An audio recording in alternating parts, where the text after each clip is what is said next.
Right, I'm going to pause that there. So, in case people didn't notice, those titles for A Bridge Too Far are a little bit different. Oh.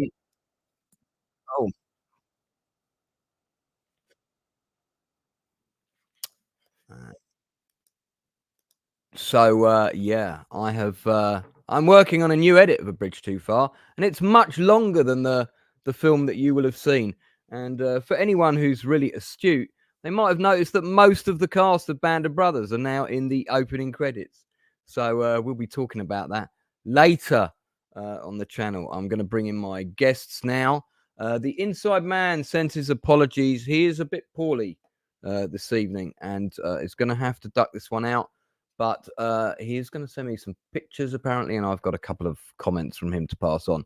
But first, representing the American Inebriation Society. Oh, yeah, I'd support some. Blue Collar Loser. Good to see you, sir. How are you? You too, buddy. Just like you, I haven't slept, but hey, what a great Father's Day, man. Hanging out with friends, talking about a legendary show. Some people would say the best episode in the series. Dude, don't tell everybody I haven't slept. You'll be smirching my good professional reputation. We have from up north, head of bollocks himself. Non-professional. Yep. Northern Bastard, who's come in to stand in for the Inside Man. Thank you very much for doing that at short notice. We greatly appreciate it.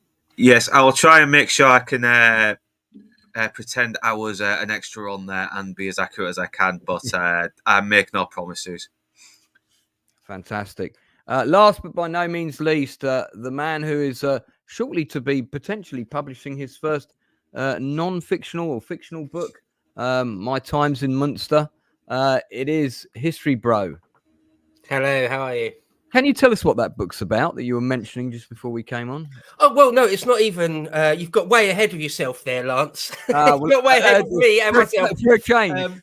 Yeah, no, I've all it was that I was just talking just before we came on about the possibility of maybe getting published. In the past, I've written 3.5 novels, completely fictional novels, when I was younger, and got no chance of getting anywhere near a literary agent, let alone actually published. But now maybe just through connections and things at Lotus Eaters, that maybe at least something slightly better than self-publishing. I don't know. We'll see. But anyway, I'm still in the process of actually polishing and basically rewriting one of my old novels, but that won't be done for weeks.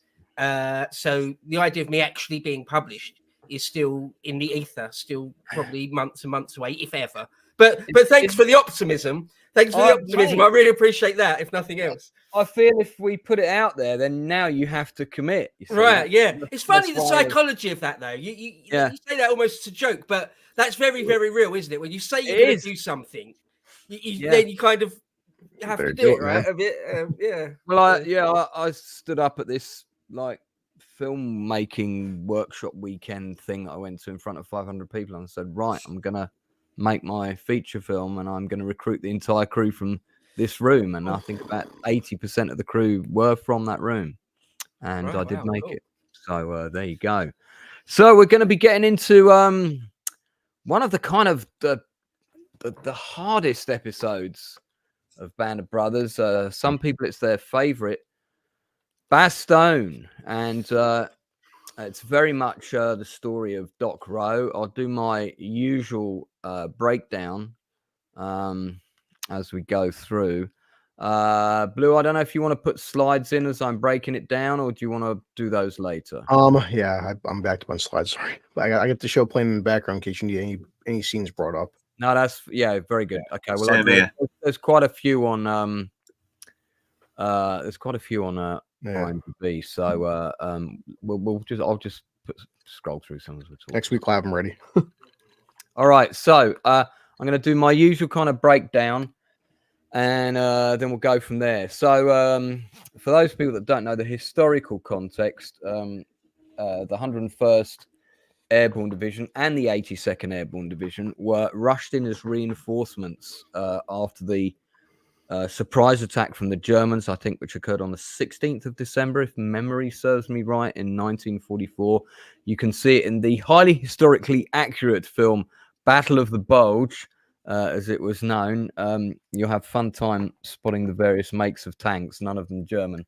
But and it's Easy Company, and along with the rest of the division, were quickly ferried into Bastogne, which was a major road junction. And within a matter of days, they were surrounded on all sides by the Germans. And it was quite important for the Germans to take that junction because it was really slowing down their operations. And we'll get into that. But that's the basic setup for this this story. So again, it's all true. It did happen. There's not many fictional embellishments in this one, from what I've been able to tell from my research. So, all right, so we'll go through it. So we have our opening titles as per usual. And this is very much Shane Taylor's episode, who plays Doc Eugene Rowe. Shane is actually a friend of mine, and you never know, we might get him on one of these days. And the whole film is set during one of the coldest winters in Europe, the whole episode, and that is very, very well realized. Northern, do you recognize this actor standing next to Dale Dye in this picture? No, I don't. Well, you watched him in something recently. That's the police chief from Jericho Ridge. Oh shit! Yeah. And he's he's pretty young there. Yeah, and he's a British actor, but he's but he looks so baby faced there. While you see him in Jericho Ridge, he's a bit more weathered. Yeah, he's a. I mean, it's that's because that's a distance of 22 years. But yeah, I mean, he's a British actor, but he's very, very good at doing American accents, and I'm pretty sure that's why he got the job. So yeah, so we open, once the titles are out of the way, we open on a selection of interviews from veterans, and among the things that they're talking about are the difficulties of Bastogne being surrounded down to 1 round per man at one point. That they were manning a ridge. The Germans knew exactly where they were. They knew exactly how to shell them. A lot of the supplies that were dropped to them went to the Germans. And then one guy talks quite emotionally about how a medic saved his life. And then we cut to Doc Rowe, his boots in close up, examining frostbite on his fingers. It's a pretty grim atonement of what's to come. There's distant gunfire. Now, these opening shots are on.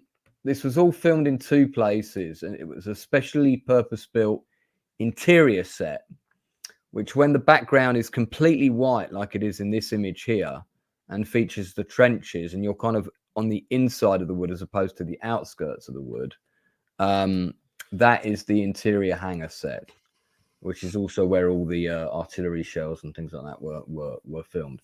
The outside was a section of wood, sort of over the ways, not far from where they built the town sets and stuff, and they literally made it winter with snow machines and so on. I did wonder when I watched it whether they timed it so they could film in the winter where there was actual snow, but apparently that is not what they did. So quite difficult to get that right, of course, as well. So there's distant gunfire. We have this quite gruesome scene where Doc Rowe comes across a load of bodies, American and German, all in various kind of states of decomposition with various wounds. The one thing they've got in common is they're all frozen solid. Yeah. That really reminds me of an excellent independent World War II film, which, if my panel hasn't seen it, you absolutely should. It's called A Midnight Clear.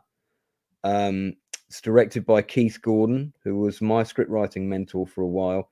And it's about a platoon of Americans based on a book, based on a true story, on the front just before the attack, just before the German attack, Battle of the Bulge.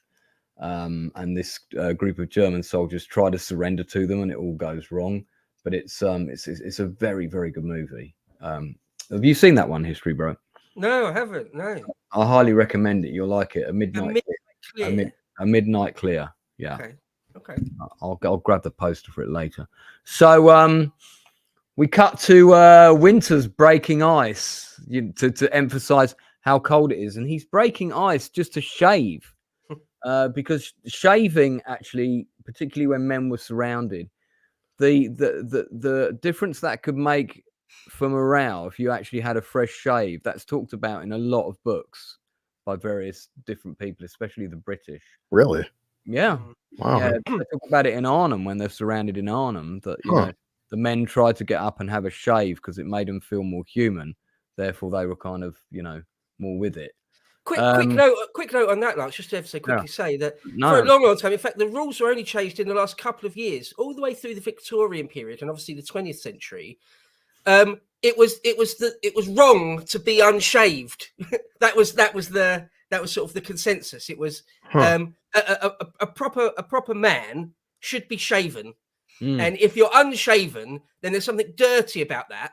And now we just don't think that these days. It's the fashion. It's modish now to have a beard, isn't it? But if you could have a shave and failed to, there's something wrong. That's like having dirty fingernails, or it's like having your tunic not buttoned up right. It's like, no, you bloody well have a shave. What's wrong with you, man? Where do you think you are? That sort of thing. It's just interesting that beards and moustaches come in and out of fashion. But certainly for officers, particularly for officers, you're cleanly shaven. So it's just interesting to note that. Oh, it's nice. Yeah. Well, there's a lot of little details like that make this episode very, very strong. Certainly one of the most emotive, and I'll mention some more of them as we go. So two of the Americans capture a German when he's taking a shit, no less. He's a young soldier, and we straight away realize just how desperate Doc Rowe is for supplies, because he's searching the German. Anything medical is removed, and he takes a bandage off him. It's like this gold dust, because he's got almost no medical supplies. They don't technically have a proper aid station, and so on. So if people get wounded, the chances of them dying are quite high. I think that's why it's the best episode, because you can feel the desperation these men are going through. Yeah, well, even more so in the next episode. Yeah, because it's basically part 2 of this episode in a way, isn't it? Kind of.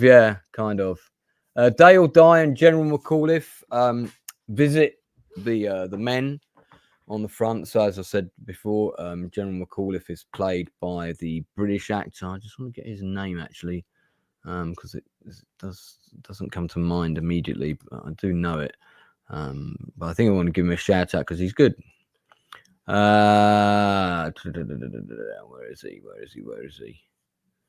Why is he not in the credits? What's up with that? Oh wait, there we go. Yeah, William Armstrong, or known as Bill Armstrong. British actor. Always does great character roles. So they come, they visit. Bit of a kind of morale boost, supposedly. And they're getting an update from Winters, and then at one point they say, "So where's Captain Nixon?" And he literally seconds later emerges from his foxhole looking hungover and all the rest of it. They talk about the gaps in the line, that they're spread so thin that they can't possibly cover all the ground, which was completely true. Again, some of these shots are actually done in the studio, in the air hangar that they built the special set for. Rowe is scrounging for supplies, tapping up Winters for anything. We briefly meet Lieutenant Dyke here. It's the only time he's in the episode, because he's complaining to Lipton that he's lost and can't find his way back to the CP. Garnier is complaining that he's pissing needles. Now, I missed this detail until I watched it this time. It's amazing. Yeah, because it's so cold, the bloody urine starts just No. It's nothing to do with that. If you remember in the previous episode, he was asking everybody where Lulu's was, and Lulu's is a brothel. So what's happened there? Yeah. He's gone to a brothel and he's picked up an STD. That's why he's pissing razor blades. Toxic would sympathise. He would. Don't forget his nickname is gonorrhea. So we then see somebody cooking in their helmet, which was very, very common if people didn't have mess tins to hand. Yeah. And then suddenly the piece is broken by artillery coming in. Now we've had artillery in the show before, but this is quite different, because it sort of seems to come out of nowhere. they're already in woods, which is the worst place to do with worst place to be with certain types of artillery roles. I've been to those woods, and those foxholes are still there, although they have been dug up fresh. They've been dug up fresh by reenactors that go and like stay out there and do their kind of Bastogne reenactment thing. Yeah, you won't get me doing that. Not at my age. But no, they do. They've dug out the original trenches. I've been on a big tour around there, and you can find quite a few of the sort of shell holes and things. So this is an interesting thing I wanted to bring up here. The voices are calling out across the line. We know people have been injured. Now, I might be wrong, Bo, but I think you'd know the answer to this. 80% of all the casualties in World War II were caused by artillery. True or false? I think it's true, right? It should be. Yeah, I don't know the exact number, but that sounds right to me. Yeah. I said before, and there are a lot of exceptions to this, a lot of exceptions. But when you get big sort of post-mid 19th century wars where both sides are industrialized, they will descend into basically artillery wars. You know, for example, the Falklands didn't, right? Gulf War I didn't. But, you know, artillery is the worst. We'll talk about this later, I'm sure, in detail. But yeah, even the war with Russia and Ukraine, it's largely about artillery exchanges and anti-artillery batteries versus anti-artillery batteries and things. So yeah, World War I and World War II were sort of artillery wars in a way. Yeah, I mean, obviously it's a massive simplification to say something like that, but yeah, it boils down to artillery, often. Well, as I mentioned at the beginning, this is very much Shane Taylor's episode. We've got the actor on the screen now. This was actually the first time I'd ever seen him in anything, and straight away he went on my list of like people to work with, which is how we ended up talking down the road and becoming friends. I got to say, his performance in this, I think, is brilliantly done. It's sort of like flipping from kind of trying to ignore everything that's going on just so that he can get through the day and run to the next wounded man, to full-on PTSD where he's not quite with it some of the time. And this is really the episode where we first start to see men in the company breaking down. The horrors of war are starting to overwhelm them. Buck Compton is another one who we sort of see a bit later, and he's clearly falling apart now. So Rowe does his thing. He's scrounging around. There's no aid station, etc., etc. Babe and Rowe fall into a German foxhole together. I think we had that image just back here somewhere. And they to sort of tell each other stories and that kind of thing. Yeah, that's this scene here. There's also sort of a little narrative of Babe Heffron and Doc Rowe kind of becoming best mates in this episode. He has the most dialogue with Babe Heffron out of all the rest of the cast in this episode. So various other things which are a credit to the production design is like everywhere looks the same. So it's impossible for you to know where you are at any one time, which is, of course, exemplified later when two guys get into a foxhole that they think is theirs, and there's Germans in it. And they've actually crossed over to the German lines. Rowe takes Dyke's morphine. Dyke's very unsure of himself and also a bit unsure about his morphine being taken. What's going to happen if I get hit? Doc says, well, I'll be there. That's what's going to happen. But he knows that Dyke doesn't need his morphine. He's going to need it for somebody else. So there's lots of short scenes of Rowe dashing about from, foxhole to foxhole and so on. We get to another day. There's calls from medic. Rowe's in action. Get a jeep to take him back to the CP. Eugene Rowe goes into Bastogne town for the first time, which is a set redress of the Carentan set. If you look, you can see that. He meets a nurse. Now, this nurse character is actually based on a real person. And the name of the real individual is Renée Lemaire. But there is no actual written evidence to verify that even though she was there working as a nurse in Bastogne sort of town centre, there's no evidence to suggest that her and Doc Rowe actually ever met or even had a conversation. So I guess you could say that's a bit of a historical liberty. It doesn't mean that they didn't, but it is a bit of dramatic license, I think. The actress who plays her is a French actress called Lucie Guillon. I think she's rather good.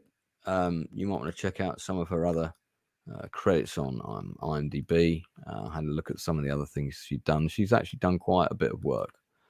So there we go. There's her IMDb. So he gets some supplies from town. He bonds with the nurse. She gives him chocolate. Returns to see a priest giving a blessing to everyone, which is very common. We die if we die now. We die in a state of grace, says one of the men. Then boom, next scene. Rowe is straight back out there again. There's a combat patrol happening. Peacock, Luz, Sergeant Martin told to take this combat patrol out.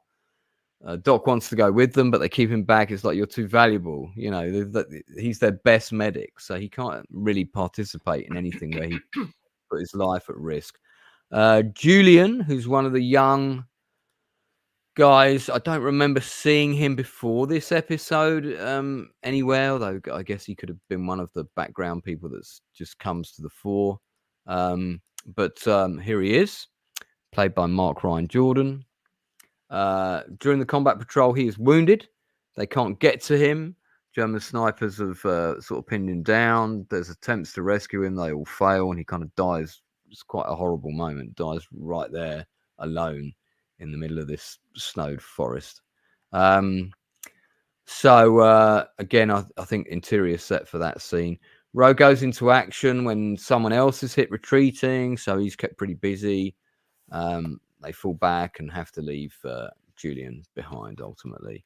Later that night, we see that Joe Toy's got trench foot, but he refuses to come off the line. There was quite a lot of that going on, that guys would rather be with their company than sitting back in town having a hot cup of coffee. And then later that, there's a discussion about how they had to leave Julian behind. Later that night,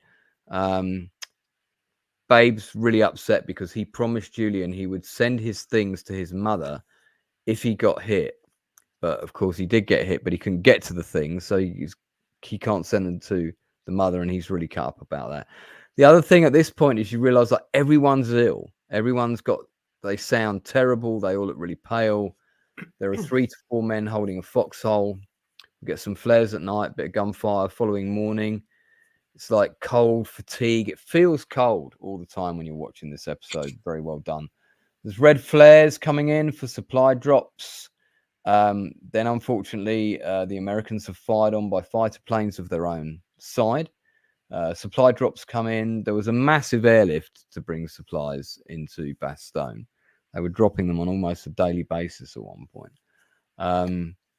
Rowe and Nurse the nurse lady, they kind of meet back in town again, have a little bit of a catch up, share the chocolate again, which of course would be a luxury at this time in the war. There's also a black nurse working there, which I didn't know there was a black nurse working in from the Congo, no less, working in Bastogne, seeing to the men of the 101st. But it is true, she was there. So they kind of a non-speaking role that they made sure they put her in, which was good. We cut to dark snow falling at night, very effective shot. We've got Buck Compton, Garnier, and Babe Heffron. Buck's talking about Roman legions. And you can just tell he's like a shell of the man he was. He's suffering from PTSD. We cut to a wide shot of the woods, which was a massive battle scene that they took their time to film. But there's only a few seconds of it in the actual episode. It's an exterior set. It's not done in the aircraft hangar. Whilst all that's going on, Rowe is almost like in shock. And the way that whole scene is played out is the focus is really on Rowe in this battle scene. It's almost as if the battle's going on behind him, but it's like a background noise that he's got to ignore because he has to treat the job at hand. There's 2 tanks in the attack. There's a Stug and another one which I couldn't quite see, half track, and a 2-2-2. Lippman and Rowe work on Lucas, the guy with the 3 purple hearts from after Normandy, because he's wounded. They're trying to save his life. Lots of jokes about him having a 4th purple heart. They get him back to Bastogne, to the church, but Rowe forgot to tag him, so there's a bit of a tension there. He's actually paralyzed. There's so many wounded crammed into the interior of that church. The nurse sees Eugene. You can tell she's concerned about him, but she's called away before they can have a conversation. Back at the front, some new supplies arrive. Men get their rations, soup in a cup. Everyone looks ill and cold. Again, very consistent. Doc Rowe is almost half numb at this point. Dale Dye arrives. He's got a morale boost for Easy Company. He reads out the famous letter from General McAuliffe responding to the Germans' proposition that they should surrender because they're surrounded, to which General McAuliffe very famously replied with one word, nuts. You can read into that what you will. It's good that they included that because that is a big historical fact. There's a summary of their situation, and there's a bit of a Merry Christmas thing. And then possibly the hardest bit of all is, on top of everything else he's dealing with, Buck Compton gets his Dear John letter telling him that his girlfriend has left him back in America. Not what you want to hear when you're fighting on the winter front of 1944, freezing your balls off that you now have no lady waiting for you back home. So Malarkey's giving out cigarettes. There's carol singing from the German lines, which is something that I had picked up on before but forgot about. Everyone is super cold. We cut to various foxholes. Then somebody decides that they want to start a fire, which immediately attracts artillery. People start getting wounded left and right. There's calling for Doc Rowe again. He's on the move. Even Harry Welsh is wounded. Welsh did survive the war, by the way. Winters orders Rowe into town because he can see how exhausted he is. Says, go into town and get a hot meal. But as he arrives in Bastogne, it's being bombed from the air by the Germans. And he sees the church where all the wounded were now completely destroyed. He can't even get into it. And he finds the nurse's headscarf sort of in the ruins. So the presumption is that she and all the people that were in that, I guess you'd call it a first aid post, have now all died, which is tragic. Rowe's called away again. He doesn't really get a break, not even in Bastogne town now. He's always in demand. We cut to night time. It's all quiet again. I've made a note that there's no sign of Lieutenant Dyke at this point. Babe and Doc Rowe are in the trench again. And we sort of pan across snow-covered blood. And then there's an epitaph for the end of the episode talking about Patton breaking through to the 101st and said he rescued the 101st, and the 101st say, well, we never needed to be rescued. You know, we're paratroopers. That's our job. So it is quite possibly the most downbeat of all the episodes thus far, I would say. Yeah, we'll put that little epitaph up. Thank you for that. Yep. So, yeah, Blue, you go first. Just give me your overview and general thoughts about the episode. Well, by far all accounts, not even just objectively, this is the darkest, and even the daytime, the darkest episode I think we've ever seen in this show.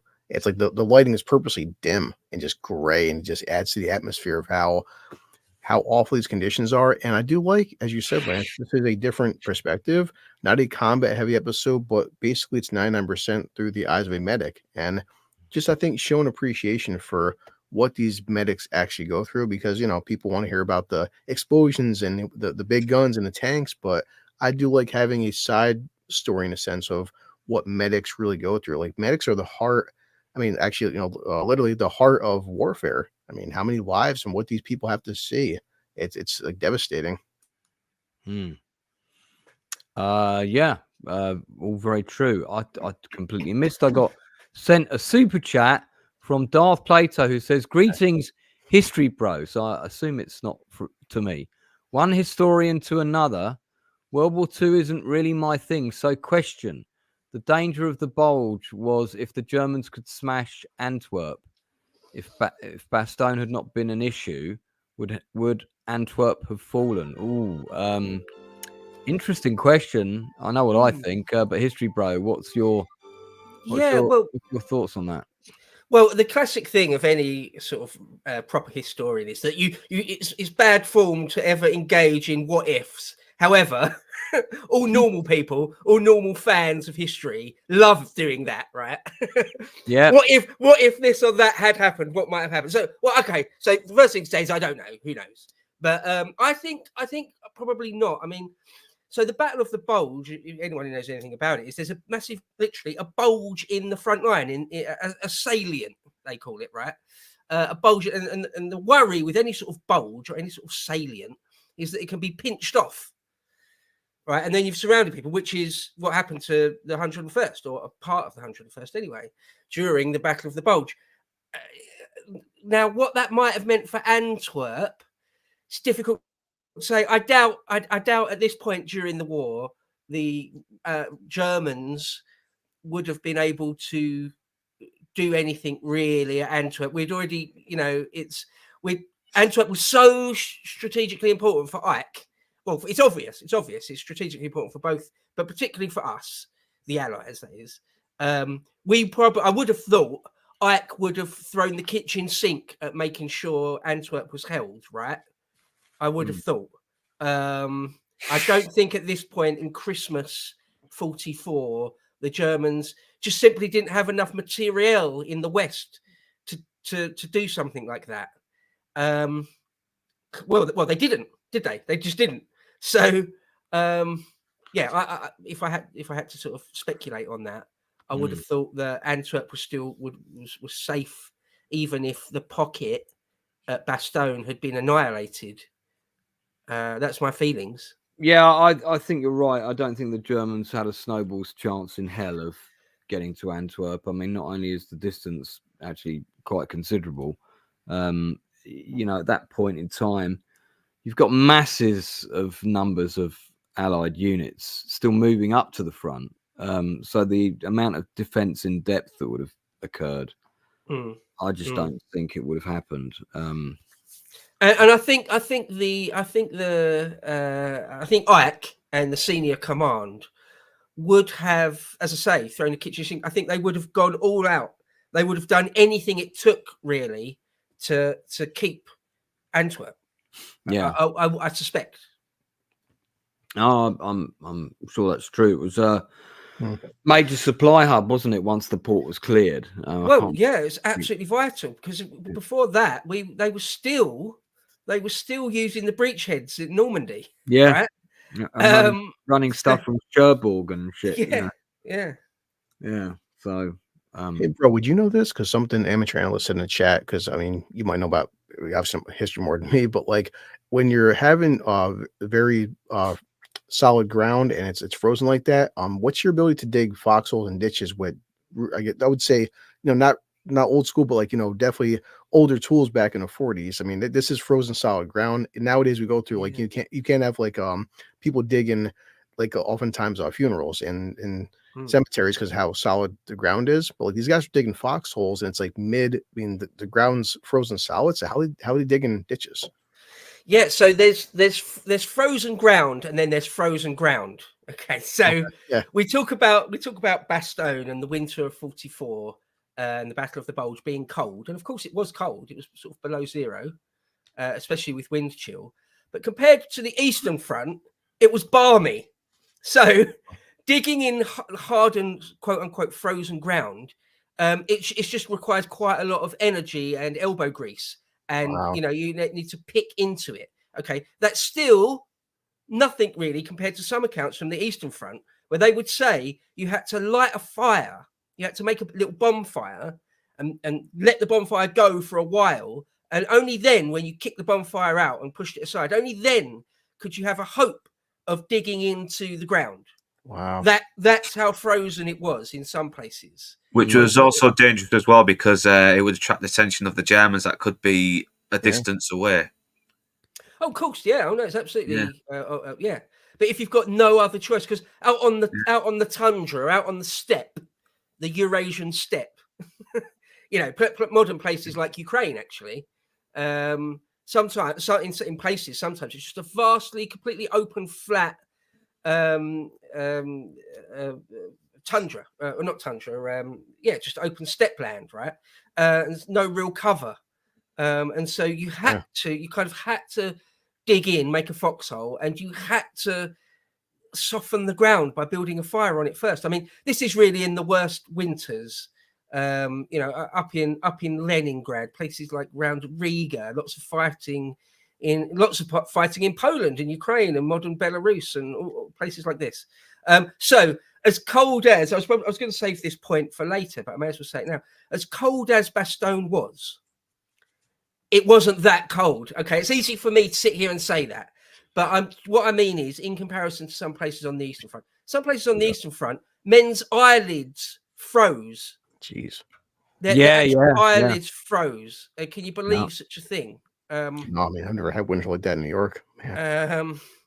And so again, shivering a bit. I feel bad sort of saying this because there was real suffering, of course. But being a bit cold is different. So -40, right? Sometimes on the Eastern Front, up in the north, again around sort of like in Leningrad, it could be even colder than -40. At Bastogne, it got down to like -5 a bit sometimes. Okay, yeah. It's not as bad. So, History Bro, while you're on a roll, give us your sort of overview of this episode and your overall thoughts. Yeah, well, okay, so it's probably my favourite episode. Well, I consider this episode and the next one, the attack on Foyer, sort of a two-part. It's sort of one episode in my mind almost. Probably only because it's just the snow episodes, if you like. But I consider these two episodes, even though they are quite different, I consider them like a two-piece in a way. And together, they're my favourite episodes, I think, of the whole series. And they are dark. It is sort of the Screaming Eagles' sort of darkest moment in a way, isn't it? It's sort of when they're fully surrounded, it's sort of, staring down the barrel of being wiped out nearly. Because there's one thing to be very, very cold and without woolen socks and without much food or water. But if you've got no ammo, then you are done. You are done. Or if the enemy realise you've got no ammo, then you may as well not be there. Almost. That's a bit of an exaggeration, but you know what I mean.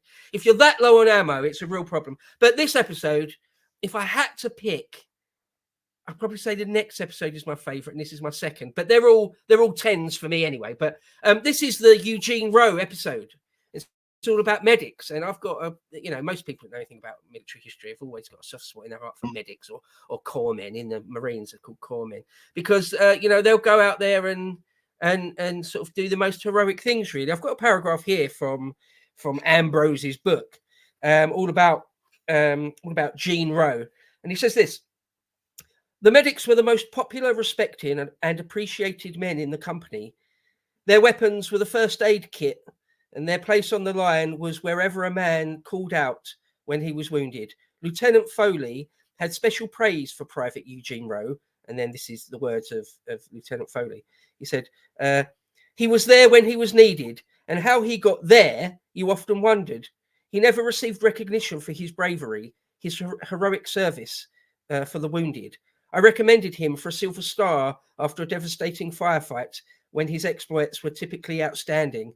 Maybe I didn't use the proper words and phrases. Perhaps Lieutenant Dyke didn't approve, or somewhere along the line it was cast aside. I don't know. I never knew, except that if any man who struggled in the snow and the cold, in the many attacks through the open and through the woods, ever deserved such a medal, it was our medic, Gene Rowe. It's sort of stuck. It's one of the things that sticks in my mind about Band of Brothers in general is Rowe keep asking for scissors.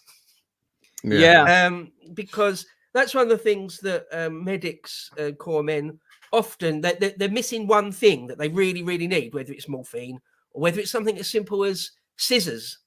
If you haven't got it, then it's a real problem. I suppose it's like that in all walks of life. If you really, really need a tin opener, right? the idea that you're stuck on a desert island with hundreds of tins of food, but no tin opener. Can opener. Then, right, then you're you're a bit screwed. So you need the right tool for the right job. And anyway, this episode's great. I even though it's a bit of a weird thing to say because it's such a sort of dark and bloody and despair-ridden episode, I can't help but sort of fancy the actress who plays that nurse. She sort of reminds me. I can't blame you, mate. Yeah. What you're saying about the scissors as well being missing, it does kind of lend a little bit of a dark laugh despite all the disparity that's going on. It's but it feels real though. It doesn't detract from the danger that these men are in. It's done real well. It's such a simple tool, but like you're saying, Bo, I mean, imagine being a medic and you have no scissors, and these guys have a bullet wound. You can't get their clothes on. That's the whole point of how important these scissors are. Yeah, I mean, you even get the moments where the cat found the wound because there's so much blood all over, and it's a real mess. Little details like that is what make this show so great. Little details the average man would not even pick up on. And to say the Battle of the Bulge, people probably argue with me. Real World War II historians might argue with me on this, but the Battle of the Bulge is sort of among the more desperate battles of World War II in the West, in Europe, in terms of the liberation of Europe. But again, I can't help. I don't mean to sort of belittle it in any way, but it's still small potatoes compared to things on the Eastern Front, but that's the last time I'll say that. But it does need worth mentioning to put it. Yeah. You're only allowed 3 of those per stream. Okay, fair enough. Already reached the limit there. But to say then, but to say that it is still, it was still very, very bloody and ferocious. I mean, here's another quick paragraph from Stephen E. Ambrose. He said, "The fighting was furious and costly. During the 19th, because all this happens over Christmas, basically. Like, I think Patton breaks through on Boxing Day, I think it was, or the day after Boxing Day. So anyway, it's all over very late round then, very late December, and Christmas of 44. Ambrose said, the fighting was furious and costly. During the 19th and the 20th, the 1st Battalion of the 506th, supported by Team Desabry of the 10th Armoured, engaged the 2nd Panzer Division at Neuville, northeast of Foy. When the battalion pulled back beyond Foy on the 20th, it had lost 13 officers and 199 enlisted men out of about 600. So that's massive. That's massive casualties. Together with Team Desabry, it had destroyed at least 30 enemy tanks and inflicted casualties of between 500 and 1,000. Most importantly, it had held for 48 hours while the defence was being set up around Bastogne. So that is sort of the strategic or the tactical position that we're looking at in this episode, basically. Yeah. They've got to just hold the line. There's a great bit when some senior brass come up to them. You mentioned it when Nixon comes out of that foxhole. When the brass, they tell them what they've got. We've got no ammo, and there's massive holes all along our line. And the top brass just go, hold the line and leave. It's like, what? Yeah. What have you? Did you not hear us? I mean, well, to be fair, the top brass had no other choice. There's nothing else they could say, right? They're not being needlessly cruel. There's nothing else to be done at that point. But that is the nature of paratroopers. You sign up to jump behind enemy lines and be surrounded. So when paratroopers end up fighting essentially as infantry, if anyone is going to find themselves surrounded and hold out doggedly, you want paratroopers, right? Yeah. So yeah, there's loads more I could say, but I've been talking for a fair few minutes now. So no, that's good. And as amateur analyst is reminding me, don't forget that those casualties that were incurred by Team Desiree, very small potatoes compared to the Eastern Front. I mean, you look at just a quick example. This like the second battle of Kiev or something. Kiev, yeah. It's just like 250,000, 300,000 casualties or something. It just boggles the mind, and that's just one thing that no one really talks about much. Yeah, right? That's not even all the casualties of Market Garden combined with everybody. I think both sides, even when you think. Yeah, nowhere near. It's like 10 times as much, or more, much more. So yeah, the fighting on the Eastern Front compared to the Western Front is black and white. But I've already reached my quota of pointing that out, so I'll be quiet. That's all right.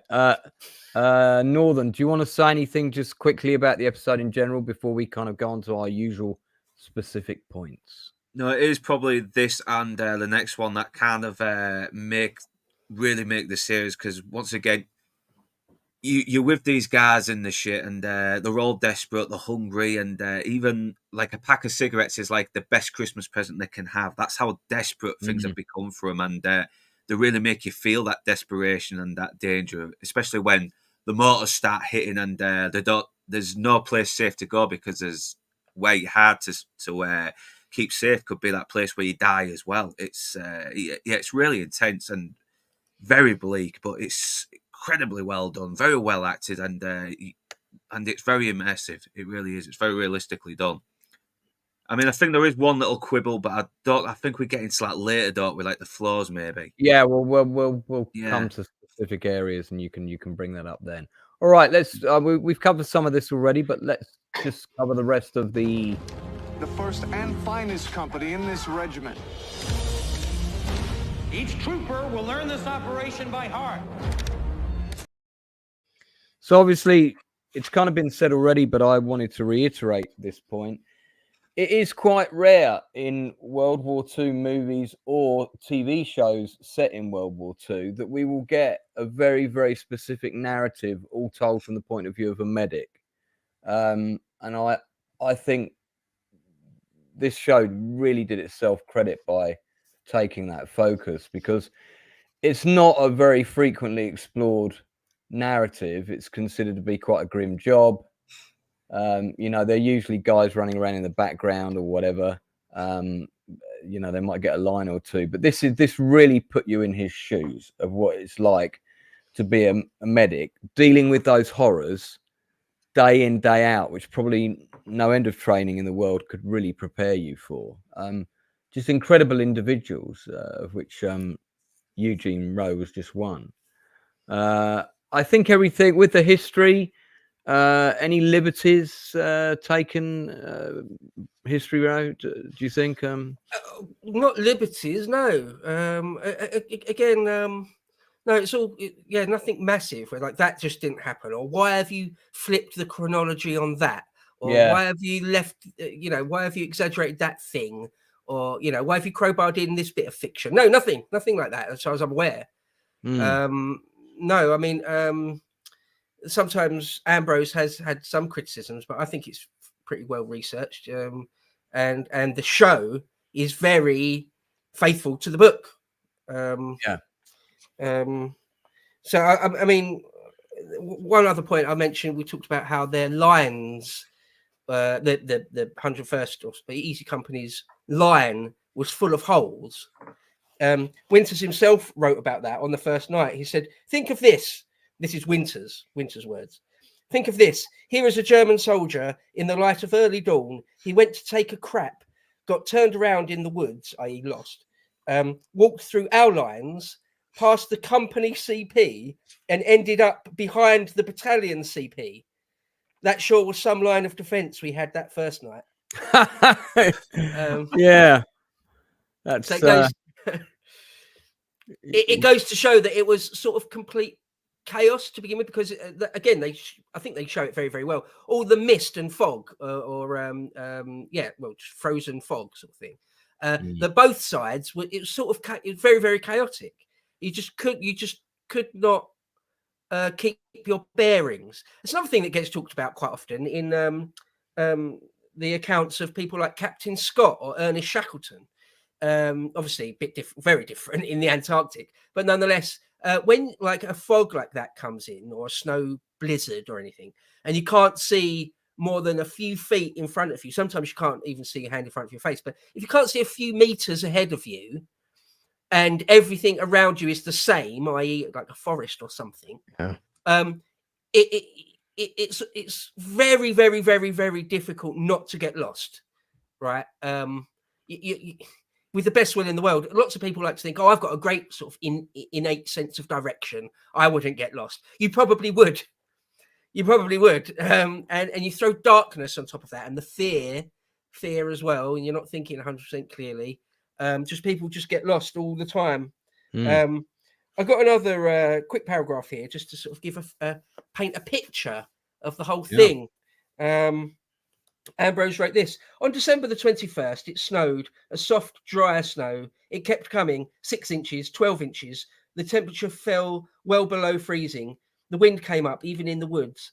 The men were colder than they had ever been in their lives. They had only their jump boots and battle dress with trench coats, no wool socks, no long underwear. Runners went into Bastogne and returned with flour sacks and bed sheets, which provided some warmth, and camouflage. In the foxholes and on the outposts, men wrapped their bodies in blankets and their boots in burlap. The burlap soaked up the snow. Boots became soggy. Socks got wet. The cold penetrated right into the bones. Shivering was as normal as breathing. The men looked like George Washington's army at Valley Forge, except that they were getting fired upon, had no huts, and warming fires were out of the question. So if anyone doesn't know, Valley Forge was George Washington's sort of darkest moment, where it looked like maybe they were just going to lose the War of Independence and lots of his army was deserting and it was just terribly cold and miserable. But they never gave up and went on to obviously win in the end. But anyway, in American mythology, Valley Forge is like the darkest hour, and we really could have, should have given up, but we never did. You know, that's what Valley Forge means. And so this, Bastogne is a bit like the 101st Valley Forge. And so, and you've got to give it to him. I'll save it for a bit later, but it was reported upon at the time as a very, very heroic stand that the 101st did here at Bastogne. And what often happened in World War II is, you can imagine why, they never really reported anything, battlefield stuff, in any detail until after the fact. You would hear about a big battle in World War II, in the West anyway, or North Africa, like the next week.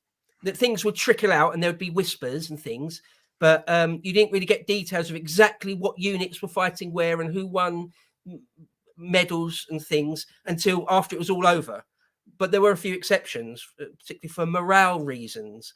And this was one of them, the 101st holding out at Bastogne. It was being reported upon over Christmas, i.e. while it was happening.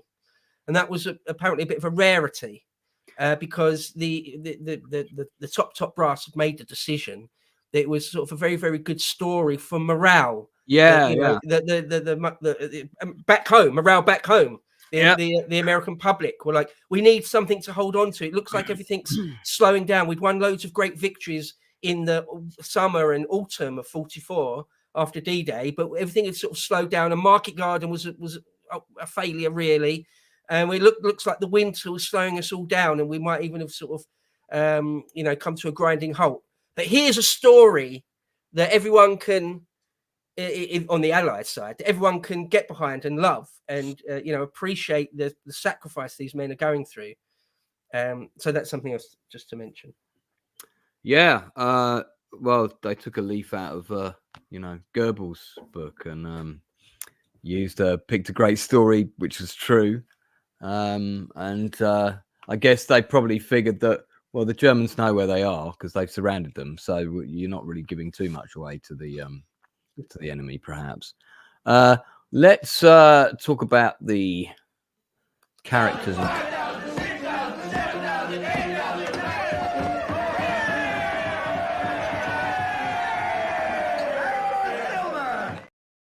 So going back to, as we've been saying, it really is Eugene Rowe's episode. Various other characters are present. Most of the ensemble cast are present in one shot or another.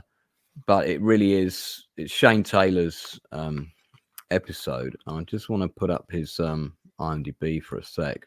Because one of the things I find particularly strong about his beautifully understated performance, which in the hands of a more egotistical actor could have been a disaster, is the way it's all internal, really. Now, if you look at his IMDb, Band of Brothers was his 7th credit, but all of his roles up to that point but basically small walk-on type affairs. He'd done a bit of theatre as well, I believe. This is the first time he got to do a proper role, you know, with a bit of a narrative and so on. And of course, he was committed to do the whole show. So, considering he's English, not American, as well, I just thought he was proper spot on. It's one of the best performances of the entire series, in my view. I don't know if it's the best, but it's certainly one of the best. It's up there. If I can echo that, I absolutely agree. The whole episode hangs on his performance, and well, it's one of my favourite episodes. So no criticism whatsoever. Bloody brilliant actor, and turns in a great performance that time. And not only is he doing an American accent, he's doing sort of a fairly deep South accent as well, which I can only imagine, because I can't do accents. I can only imagine it's even more difficult to get right, you know, to get perfectly right. And no, he absolutely holds the episode. People may want to check out Sons of Liberty. I have the DVD set during the American War of Independence, where he plays like a rather mean sort of British officer, Jason Isaacs type, you know, in the show. But yeah, I mean, he's got a very varied career, and every character he's done is very, very different from the next. So I hope we see more of him, and it would be good to see him getting equally meaty roles. In terms of the other cast, does anyone want to give another member of the cast a particular shout out or mention anything that they found moving? Anyone? Bueller? Yeah, it's hard to say because he's got 99% of the screen time. Yeah, I mean, it is very much his episode. I mean, the nurse is also a good actress. She is good. She's also, yeah. You know, there's no point where you're like, oh, she's failing in any way. Damien Lewis, of course. Someone who's really, and it's where she's trying her best, but it's really starting to take its toll on her as well. Yeah. And one bit right at the end of the episode where I think I mentioned this in passing right at the beginning, but she dies, right? Yeah, well, as far as we know. Yeah, well, so he goes back to Bastogne at one point. It's being bombed, and you sort of see him look down, and he picks up that rag. It's the headscarf she was wearing. Right. And so you're led to believe, or it infers that she's dead in that rubble. Yeah. Now I thought that was a very, very good sort of directing choice to not show her mangled body or her bloody face or whatever. You don't see her at all. It just infers it by the way he looks and that he picks up her headscarf and stuff.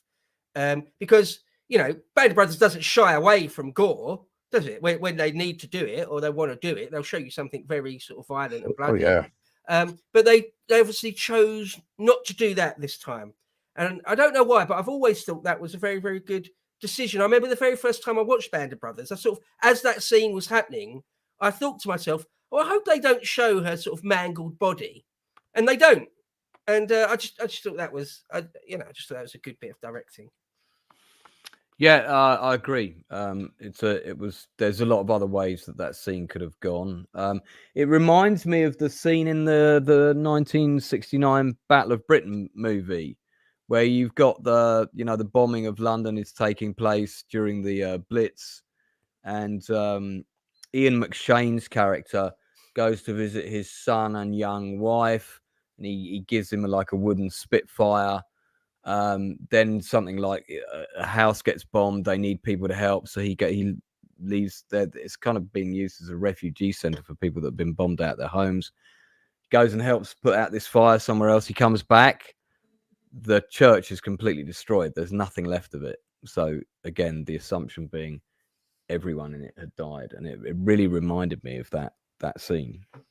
And that's not a bad thing, because that was also very effective in Battle of Britain. We must do a Battle of Britain special stream at some point. Yeah, Lovejoy is one of my favourite characters in that. Yeah, I always call him Lovejoy. Whatever he's in, he's just always Lovejoy. Sorry, I spoke over someone there. Northern.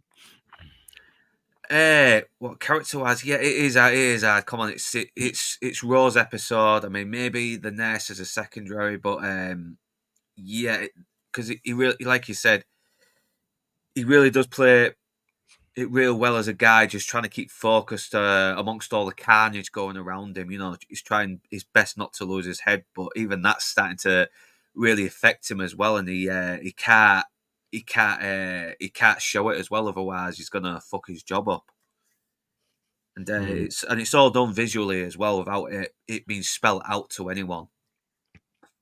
Yeah, the script is often very lean in the right places, I would argue, which is not every writer's capable of doing that. Let's cover. Tonight, we're gonna have to cross the river. These crowds are gonna catch some hell.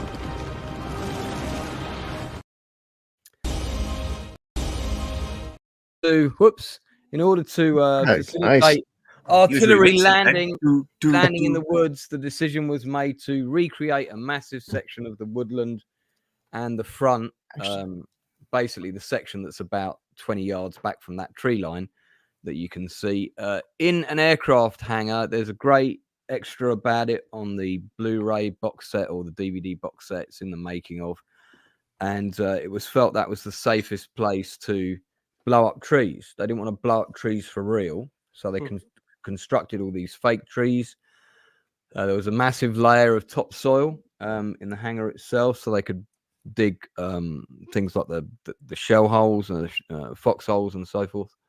I mean, that's a piece of production design brilliance, because it is very difficult to tell where does hangar begin and outside end. And the reason I've got this photograph up is this is the exterior, which could almost look like a miniature in this shot. It almost looks like a, you know, it's like only a model. Shush. Yeah, it looks like something constructed for Thunderbirds, you know. But it's no, this is a real wood where they filmed. It's not that far from the main town set, so this is near Hatfield, short drive, and mainly with fake snow and snow machines. I think a little bit of optical effects and stuff. They basically turned it all into winter. Now, Inside Man, who's not with us tonight, just told me a couple of interesting facts. So this episode was originally called Angels from Above, which was referring to the supply drop coming in and how Bastogne was resupplied. But that's really not the focus of the story. The focus of the story is the medic. So I think it's good that they retitled that. The other thing he said was that it was shot very, very quickly in a real turnaround. He was only on it for a few days because most of the time you can't see the other Americans.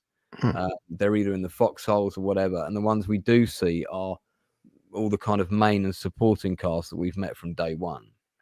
So that's why there's a lot of them in this episode. But yeah, just a great production design, great special effects. You know, you don't really notice them, but they're there. I remember when we. Oh, sorry, Lance. I just remember when we were talking about Masters of the Air. I think it was either you or Inside Man at one point somehow mentioned that the Bastogne episodes were the big portions of it were filmed inside some sort of hangar or soundstage or something. Yeah, that's me. And I'd never heard that before. That was new to me at that point. And it sort of blew my mind.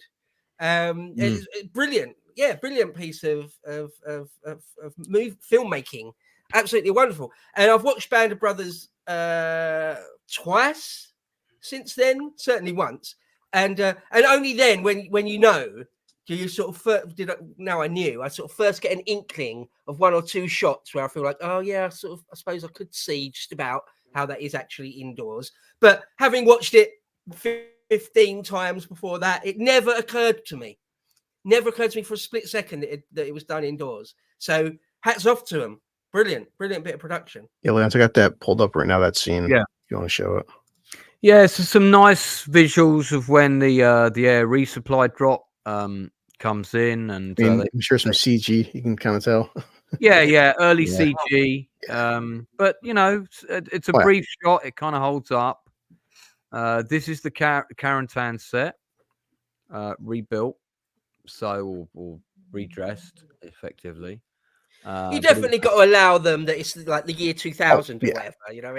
Oh Gotta give yeah, them- no, I mean, gotta give them some slack. Still better than No, She-Hulk and Flash. I'll give it that. yeah, I mean, I don't look back at this show and there's not a moment where I go, oh, that visual effect is a bit dodge. Right. They actually all Yeah. they hold up just fine because Mm. the shots themselves were not that demanding. You can probably disagree with me, but I think the CGI somehow looks a little bit better on the DVD than it does the Blu-ray because the picture's a bit more grainy on the DVD. But that's my opinion on there. I think it sort of hards it a little bit. Yeah, I mean, some digital transfers aren't as good as hard media. I think. I mean, I don't, but based on what I've seen, but indeed.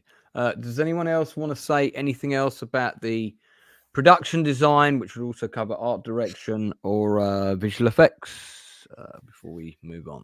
no. Well, not really about the production design itself, but a little bit of trivia on what was going on behind the scenes. Apparently, the actor Ian Bailey was on vacation in India while they were shooting this episode and the next one as well. Oh, that's the actor that plays Webster. Yeah, and apparently the cast members used their jealousy and resentment towards him when he came back to do episode 8. So it's a nice little bit of trivia there. Yeah, because there definitely is that tension with the other cast and Webster, the other characters and Webster later on. That's interesting you brought that up. Yeah, that is really interesting because in Stephen E. Ambrose's book, Webster plays quite an important part. He quotes Winters and he quotes Webster probably the most, I'd say. And of course, Webster got wounded rather in real life. This is right, and then he goes back and is in hospital or field hospital, whatever it is, and then comes back. And there's this whole section. I think we've already covered it actually. The whole section about how even though you was at D-Day, you could be at D-Day, but you missed Market Garden, and you come back and you're almost like a fresh replacement. Or you was at D-Day, you was at Market Garden, you was at Bastogne, but you missed something else. And so by the time you're in Austria or something, you're like, there's a real problem if you miss a bit out, if you're not there the whole time. So the fact the actor actually did that, that's really interesting to me. I didn't know that before. That is interesting. They could turn real life performances as well. It's like and it gives a bit more of a realism to the performances, and I always like those little tidbits as well. What they had to do to sort of get into character to help the scene. Yeah, I mean, well, the guys looked absolutely freezing cold. In the whole way through. Credit to the makeup team as well. Lots of very subtle but effective makeup techniques, and those shots of people having frostbite, trench foot, etc. All quite visceral. Yeah, trench foot, is that when back in World War I when the soldiers were knee deep in wet mud, the skin would start to sort of like come loose to the point where it could actually come apart so easily. Yeah, it's basically as a result of constantly wearing wet socks. That's why he advises Joe Toy he's got to change his socks X number of times per day, wear them around his neck so they dry properly, and so on. Trench foot is terrible. You ever been in the bath too long? That's how I first learned about it as well. He used by another guy. He used the bath as an example. So yeah. But imagine that though, like the actual flesh on your feet just coming off. Yeah, that's. I don't want to imagine that. Yeah, no, don't. Yeah, don't actually. Well, okay, so that's probably all there is to say about the special effects. So let's sort of start the journey towards our wrap up. Do is remember what you were taught.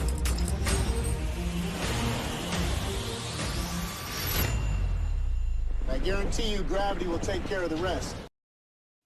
Okay, so what is either your favorite scene in this episode or maybe your favorite line, moment? Blue, what you got for me? I'll pop in a second. My favorite scene is because, yes, people talk about production value and the design of this show. It's practical effects, but no CGI. the scene where they're trying to save his life, and just right here, because it's just Oh, from, shit, from yeah. from makeup department. I mean, Yeah. it's just That it's guy, just brutal. that guy dies, right? I think he Mm. dies. To my knowledge, yeah. Yeah. Yeah, Okay. That's like his flesh is just turned to mush as well when they're pushed down. There's no tough muscle there anymore. It's nasty. So, history, bro. What's your favorite grimmest scene from this dark episode? Well, I don't know if it's the grimmest one, but No, you one of the don't. things that popped out in my mind is there's a bit where Ro is in one of the foxholes at night, and he's talking about how his grandmother was some sort of like, I don't know, faith healer. That's probably not the right word to use, but some sort of, deep in the deep south back when he was a kid. And you sort of, the idea that you sort of have it in yourself to be a medicine person, or the ability to heal, or the ability to project to other people that you can heal them. All that sort of thing is sort of very, very interesting to me. That's often stuck out in my mind. But this whole episode, there's so many bits about it. There's the bit when when Dexter Fletcher takes a patrol out into the forest, doesn't he? And they get ambushed. And there's that one guy. There's only a few meters. He gets shot in the neck. Is it Julian? This is the scene in question. Yeah, and really see as well. His neck's really wide open here. It's not nice to look at. Yeah, no. Indeed. And the thing that he's only like 6 feet away, almost 10 feet away. But there's a machine gun pinning them down. They can't get to him. Again, there's loads of accounts of that from modern war. Loads and loads of accounts of exactly that. There's your buddy bleeding to death, like 10 feet away, but you cannot get to him. You cannot get to him, and sort of the horror of that, So yeah, probably those moments stick out for me, I think. Fab. Northern, do you have one, or was it the same one for you? Well, it's kind of just like a little moment. It's like they're all freezing, they're all desperate. The Christmas is crap. It's got John has just found out his wife is leaving him, and you got these other guys, who found these cigarettes, and they're celebrating as quietly as they can because it's the only kind of little bit of hope that's humanizing them. It does add a bit of levity to the grimness, and you kind of do need that as well. To humanize these characters, because somehow, even in the most desperate times, people do always find some kind of glimmer of hope, even if it's a very minuscule one. My favorite moment, or maybe favorite's not the right word, but I think it really is the scene where the nurse asks him if he's okay. And this is the moment where the doctor needs the nurse to look after them. And I quite liked the fact that scenario got flipped, because she, seeing the same thing he's seeing day to day, she completely understands what he's going through. She can see the pain that he's experiencing, seeing his buddies getting killed and stuff. I guess my second to that would be the moment where Ro gives Babe Heffron the chocolate, which I thought was really sweet. So I'm picking a couple of uplifting moments as opposed to you grim guys. I'll try and focus on those. But yeah, it's a very moving, quite difficult episode, and it's funny enough, every time I rewatch Band of Brothers, I don't look forward to this episode or the Really? next. Yeah, not in the sense that I don't want to watch it, because it is amazing television. It's just horrible to watch what happens to these people, and in particular the breakdown of Buck Compton, who when we first introduced him, he's in the pub playing darts and is like a sort of very strong character, and you gradually see all of that stripped away from him. It's awful to watch that. Or if I could have one other sort of honourable mention, it is that line of Buck Compton when he talks about This is where the barbarians would have come through to attack Rome. As a history nerd, I'm gonna love that. A reference to men fighting in a sense exactly the same way. You might have artillery and rifles now, but it's still the same, sitting out in a foxhole or a trench or something, because there were trenches in the ancient world. You go back to the Iliad, ancient Greece, there's trenches and things. Men sitting out there just watching the line all night long, perhaps in the freezing cold, but they were doing it 2,000 years before you're doing it, and you're sort of sharing that experience. I think that's a nice a nice sort of reference. Or not nice, interesting reference that they threw in there. Absolutely. Yeah. So okay. So gentlemen, scores out of 10. Oh well, for this episode and people in chat. But sorry, if you've got anything else you want to add, please do so now. Yeah, I have got a couple of other paragraphs I thought were absolutely worth reading. Please do. All right. No, okay. There's one I won't read that was just all about artillery, really, how maddening it is, and how the men are terrified of it. Again, from the American Civil War onwards, all soldiers are terrified of being ripped to shreds by artillery, and that for a long period there, all through the fair few days at Bastogne, the Germans could shell the Americans, and the Americans couldn't shell them back. They were simply out of ammo. At one point, the Bastogne to Foy road had like a 155mm howitzer on it, but they had 3 shells, which they were saving in case the Germans threw a panzer down that road. So, in other words, no artillery cover. And it's in the book again, Ambrose talks all about the temptation not to go out on patrol or even do a self-inflicted wound, in which no one in Easy Company did. But I want to read the paragraph about McAuliffe and the nuts thing, because that is among the more famous things about probably the most famous thing about the Battle of the Bulge. It might be the first thing you learn about it, is that the Germans offered the Americans to surrender, and the commanding officer just said nuts, which is, a very old sort of 1940s way of saying. And the right? German officer receiving that message went, "Is that all? Is that all?" In the Battle of the Bulge movie. So Ambrose says, on the afternoon of Christmas Eve, the men received General McAuliffe's Christmas greetings. "What's merry about all this, you ask?" was the opening line. "Just this. We have stopped cold everything that has been thrown at us from the north, east, south, and west. We have identifications from 4 German panzer divisions, 2 German infantry divisions, and 1 German parachute division. The Germans surround us. Their radios blare our doom. Their commander demanded our surrender in the following imprudent arrogance." There followed the 4-paragraph message, part of which read, "To the USA commander of the encircled town of Bastogne, from the German commander, demanding a, quote, honourable surrender to save the encircled USA troops from total annihilation," dated December the 22nd. McAuliffe's message continued. "The German commander received the following reply. 22nd of December 1944, to the German commander, nuts, the American commander." And then McAuliffe's words going on again. "We are giving our country and our loved ones at home a worthy Christmas present, and being privileged to take part in this gallant feat of arms, are truly making ourselves a Merry Christmas." Signed, A.C. McAuliffe, commanding. So yeah, that again, it is great. It's like the Last Stand at the Alamo or Rorke's Drift, or something like that. Butch Cassidy and the Sundance Kid. It's like, no, not only am I not giving up, I'm going to throw 2 fingers up at you, or 1 finger if you're an American, and I'm gonna charge you, and I'm not going anywhere. Yeah. No, we're not surrendering. No, we're not running away. What now? Your move. All right. It's well, truly heroic. The word heroic does apply, I think.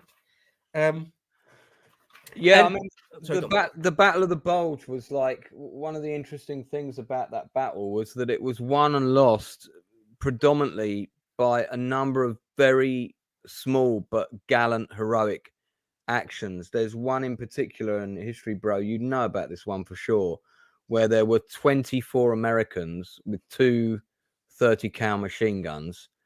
That was all that they had. This was in the southern section, and they managed to hold off something like 3 battalions of Germans. They caught the first one out in the open that was just marching along the road like it was on parade, massacred half of them, And these were mainly sort of Volksturm type people, so they weren't the top caliber, you know. But that's just one example of something that happened that was, you know, an absolute. I think there's a Medal of Valor for the commander of that group and so forth. But yeah, no, it's interesting in war, both ancient and modern. Sometimes, if the conditions are just right, a very, very small number of men, very, very small amount of materiel, can hold up vastly superior amounts. So the classic example, of course, I like referencing the ancient world, is the pass at Thermopylae, where 300 Spartans and a handful of Athenians were supposed to have held up the entire Persian army, which might have been as much as 1 million men. That's probably an exaggerated number. But yeah, there's this idea. Yeah, in Korea, the Korean War in the 50s, there was, I think it was the Manchester Rifles, like one machine gun nest held up thousands and thousands and thousands of North Koreans, just mowing them down. And just the way the lie of the land was, and just the way it was, they couldn't be picked off themselves. In North Africa, sometimes you would have one tank perfectly in a tank berm could just take out dozens of other tanks. Right? It just that's sometimes the way war goes, and it's just very interesting to note that if you're tenacious, and if the sort of the and things just work out just right for you, yeah, you can be outnumbered 10 to 1, 100 to 1, and still be victorious. It's funny the way that goes. This might be one for you, History Bro. I've never really understood the nuts reply. Was it like you're nuts or? Yeah, no, I think nuts in the 1940s in America, nuts just meant F you. Bollocks. Yeah, bollocks. Yeah, piss off. Yeah, you know. Yeah. Nuts it just to meant, you. Yeah. I think it's where it came from. The phrase was like nuts to you. I think it's yeah. that's where it came from. Yeah. Northern, did you want to say something? I think there was like one little flaw in I don't know if it might be an historical accuracy or if it might be a bit of a misinformation, but apparently the Captain Dyke was portrayed as some kind of a coward in the show, but apparently he was not like that. He was actually a very decorated officer. Now, History Bro, can you correct me on that? Well, I think perhaps we'll save that largely for next episode, because next episode is the Dyke episode. But yeah, no, you're right. There's a few characters in Band of Brothers where after it came out, or after the Ambrose book came out and the TV show came out, people said, well, you know, like that's just not right. And Dyke is one of those.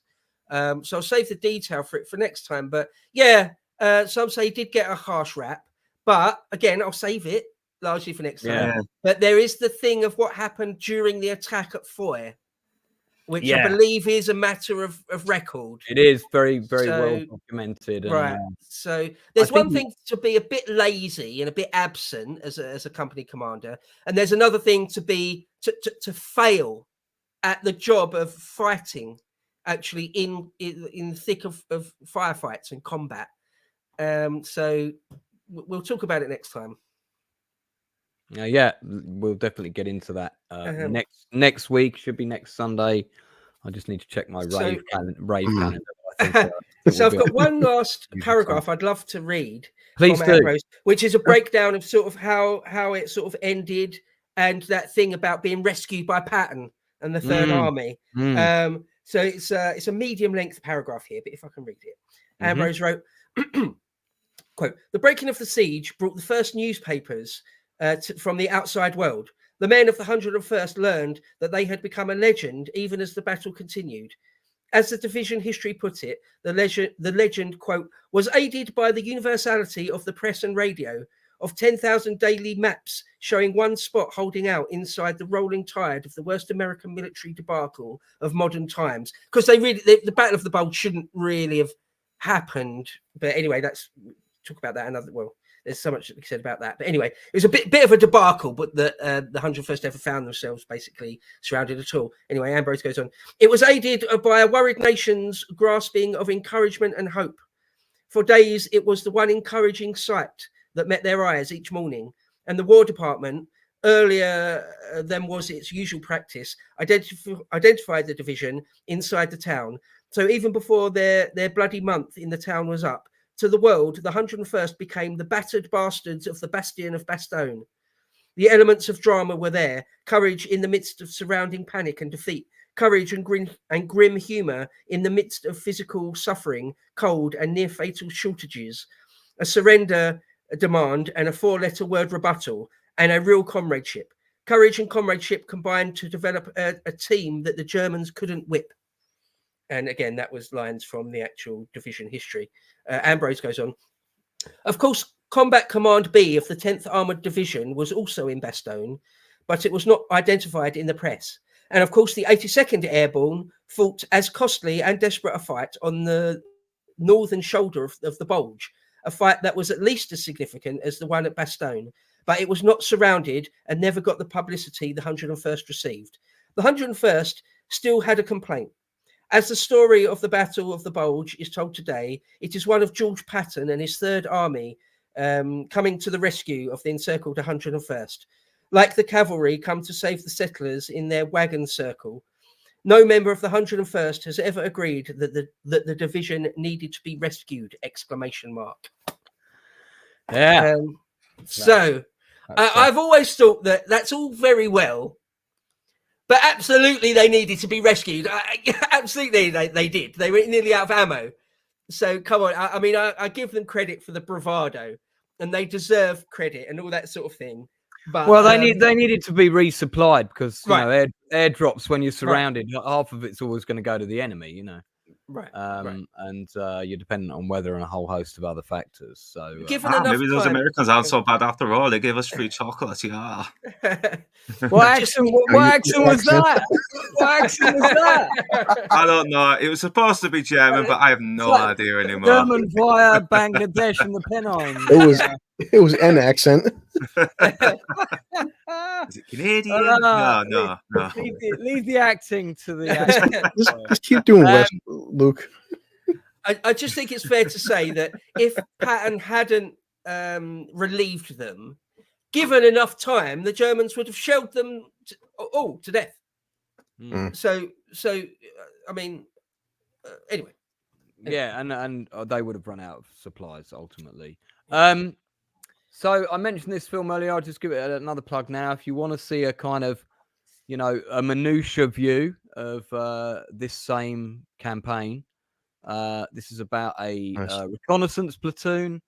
An amazing cast lineup. You can see you've got Gary Sinise in there, Ethan Hawke, Matt Dillon, Air Gross. These are all fantastic actors. Frank Whaley, who I particularly rate as an actor. I've written to him and told him so, and he was kind enough to heart my reply. So it's really, really good.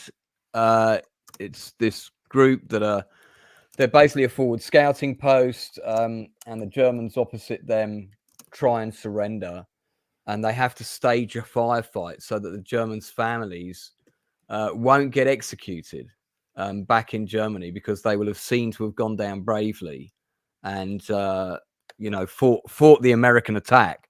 So they needed to expend all the ammunition for their weapons and so forth. You can't imagine that going wrong, can you? And it does. And then they have to. Then the attack begins, and they have to get back to the American lines. And it's a great little movie. It was all shot in the woods of Colorado, and the actors were wearing frogman outfits under their combat jacket, etc., to keep themselves warm because it was freezing cold apparently. Keith Gordon, who directed it, who's on the left here talking to Ethan Hawke. Some of you may remember him as Arnie from the film Christine, the adaptation of the Stephen King. But Keith was my mentor for a number of years. Really quite generous guy with his time, and also did his best to facilitate an introduction to Oliver Stone for me and several other people. But it's a really good movie. Gary Sinise, very young in this, particularly good. So I highly recommend it, and definitely worth you checking out. Okay, so let's give our ratings out of 10. People in the chat, there's 16 of you watching. Thank you so much for tuning in. Hope you've found this episode interesting. We're sorry that we're missing the inside man today with all his lovely photographs and things like that, but he sadly just could not make it. Get well, man. Get well.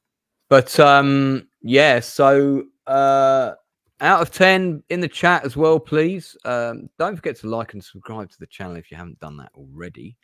But we've still got 4 more episodes of this to go. Episode 10 is going to be a big one. We're going to have quite a lot of different people on, and get to sort of, everyone can kind of offer their overview and thoughts on the show and how it changed television in a way, because I think it certainly was groundbreaking. Yeah, so Blue Collar, what would you give it out of 10? I mean, yeah, hands down a 10. I mean, so we could give all of them a 10, but this one so far, the most darkest and grittiest and in some ways most grounded out of all 6 episodes. Well, yeah, we're in episode 6 we've seen so far. It's just seeing this whole thing from Medic's point of view, man, it's haunting, and just showing not just the Medic's point of view, but like small things, the ground conditions, just the hopelessness, just everything, man. It's one of the episodes where I wouldn't watch it again anytime soon because of how powerful it is. Yeah, like I say, I never look forward to seeing this episode when I rewatch Band of Brothers, which I normally do at least every other year, more so in the last few years. But yeah, I think for me it's a 10 out of 10 as well. The original narrative, absolutely outstanding performance from the lead, Shane Taylor as Doc Rowe. Just as an actor, I thought it really put him on the map, and I'm surprised actually that he hasn't gone on to kind of like Tom Hardy levels of casting, because he's easily on the same level of talent. He's in it as well, though, isn't he, Tom Hardy? We see him later on. Tom Hardy's in episode 9. That's right. Yeah. And in fact, I bumped into him just as he'd finished filming it. That was when I first met him, because I was with Steve Walters, who was staying at my house because he was filming Band of Brothers, and we went out on the town one night and we bumped into Tom and his girlfriend. And it was funny because I'll never forget it. You know, I sort of got introduced to him. I didn't really know who he was, but I recognized him straight away from Black Hawk Down, and I was like, "Mate, I thought you were an American actor in that. I really thought you were American." You're so globalized. I'm British, just like you. Yeah. No, he didn't sound like that. Clear to everyone watching. But yeah, I directed 2 plays for Tom Hardy's theatre company, which kind of came about through that connection. And there were big rumblings in the industry about how his career was going to take off even then. So people had him earmarked for greatness. Yeah, and was this was like a couple of years before Nemesis flopped, and I know he had a bit of an hard time after that, but thankfully he came back after with a small role in Layer Kick, then later on for Bronson, he's done pretty well since then. What was the film of his that flopped? I think it was Star Trek Nemesis. Was it a flop? The start. Yeah, you know what? He hated making that movie. I remember talking to him about it, and he wasn't happy when he was filming it. Young Patrick Stewart. That was a crap script. It was nonsense. And you know, the writers' room. Well, what should we do different in this one? I know. Let's get a bigger spaceship. Oh, yeah, I had good ideas though. It just didn't mesh well. That's all. It had some good ideas. I wouldn't say good ideas. I remember liking Tom Hardy in that film, though. I didn't like the film, but I did like him trying to portray younger Picard. Sure. Yeah. Anyone else? History Row out of 10. Did you comment already? No, yeah. So it's a solid 10 out of 10 for me. Episodes I like less than this, I give 10 out of 10. As I say, I think this is either my favorite or it's maybe my second favorite episode. I'm actually the opposite of you, Lance. Maybe I'm a sucker for punishment, but when I'm watching Band of Brothers 2, I'm looking forward to the Bastogne bit. That's just. Well, I mean, don't get me wrong. I'm sort of like, it's like that. You're on the top of the roller coaster. You know what's coming, but you can't get off. Yeah, no, I get it. Yeah. I get what you mean for sure. Yeah. This episode and the next episode, I think I've almost just one thing in my mind, and it's for me, it's the highlight of the whole thing. So yeah, solid 10. If I could give more than 10, I would. Well, that's 10 out of 10 from everybody on the panel, which is fantastic. So let's move on to things we've got coming up next. So now, has House of Dragon dropped? Because I can't seem to find anything. It drops tonight. Drops tonight. Okay, so we're doing a stream about that tomorrow, guys. Don't forget. So we're doing that tomorrow. I've just almost finished rewatching season 1. God, it's even better than I remembered. So good. Amazing. When you look at that show and compare it to Rings of Power, they're not even in the same league. Just incredible writing, incredible performances. Really good. Yeah.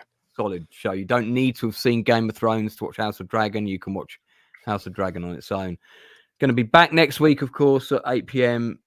Doing episode 7, Breaking Point, I think it's called, or something like that. Another grim one. So obviously another one of History Bros' favorites. It's a good episode though. It's a bit more fluid than this one.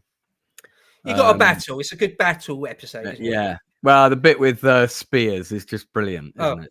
That might be the highlight of the whole thing for me.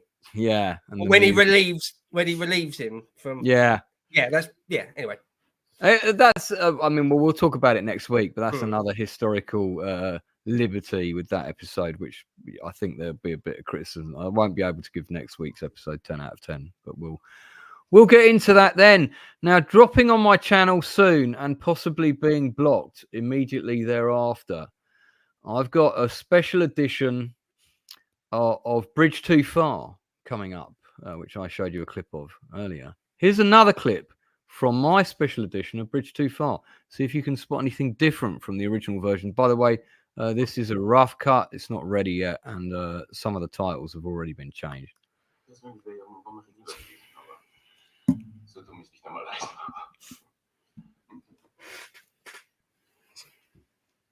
Friedrichs Panzertruppen brauchen etwas Ruhe, wenn sie Petten zurückschlagen sollen. Natürlich. Wir sollten sie zurückziehen. Irgendwo hin, wo es sicher ist. Sicher, ruhig und abgelegen. Aber wo? Arnhem.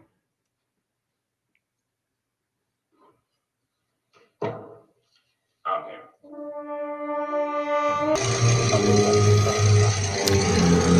There you go. So that gives you a little idea of how it's different from the original. Look, works quite well, right? Yeah, I can't get enough Market Garden. So yeah. This is a new scene. Yeah. So basically, there are various other films that have covered bits of Market Garden. Some of them have done it well, some of them not so well.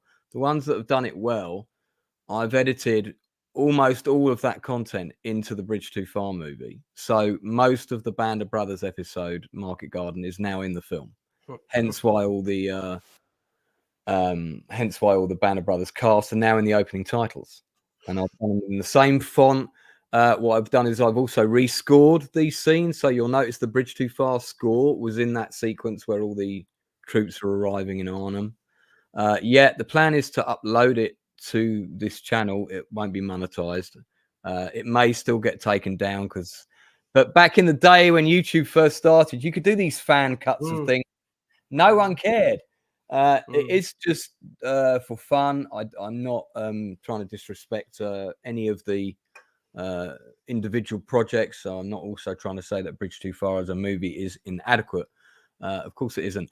Like History Bro, I just can't get enough of Market Garden, and this is my ultimate wank version of A Bridge Too Far with like everything in it. I nearly included Operation Pegasus from the Replacements episode, and I may add that later, but do it. It's now running at 3.5 hours at the moment, and I've still got a few things I've got to do, but I hope to upload it probably when we do the episode next week. And I'm thinking about doing a special stream when it's uploaded, so that, you know, a few hours after, when everyone can have watched it, people can kind of come and see what they think of it. Atom Gray says 9. I take it that means you're very excited, Atom, and you highly approve. Fantastic. Good. So, Blue Collar, you got anything you want to plug? Obviously, you're on with me on Tuesday night for the Nielsen ratings. Tomorrow, House of Dragon. Yeah, just uploaded my 1 hour House of Dragon video. So me and my cousin got drunk and watched the entire season last week, and it's the hardest video I've ever done. Trying to make a 1 hour video in a week is very time consuming. Yeah, you mentioned Tom Hardy Tuesday with Luke, and anybody else who might have free time, we're watching Legend with Tom Hardy, which is a very, I think, underrated film. It's a good movie, good performance for sure. History Bro. Yeah, oh well, a number of things. Yeah, there's my personal channel, History Bro. The last thing to upload on there was a preview of a long conversation I had with an ex-RAF fast jet pilot, squadron leader, retired Tim Davies, where we talk all about the history of aviation, the history of powered flight, and his career. So everything from the Wright brothers through to World War I aces, World War II dogfighting in the air, Vietnam, and modern fast jets. And the future of sort of powered flight. So that's the last thing to upload on my channel, History Bro. Also on the podcast of Load Seaters, my show, if you like, called Epochs.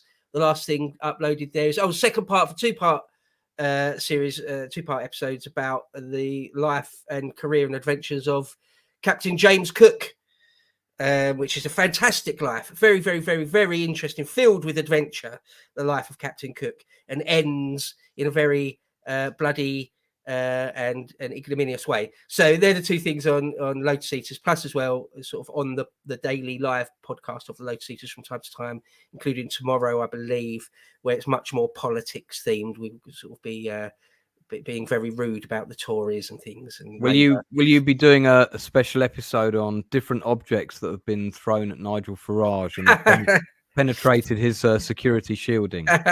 Could do. That's a great topic. Why not do something like that? Yeah. Lastly, just to mention is on D-Day, the 6th. It was bloody 10 days ago now already. Yeah. On the 6th, I was on the podcast where I did a whole D-Day special. So do check that out. And the daily podcast isn't paywalled, so it's just on our it's just on the YouTube channel, which is the podcast of the Load Seaters. So check that out. And one last thing to say, on Thursday evenings, nearly every week, or it should be every week, go on Mr. H Reviews, which again they talk not about history or politics, but more just about TV and film, taking the piss out of the Acolyte or something. We've been Blue and I have been punishing ourselves reviewing that, so you don't have kind of idiot would watch that show.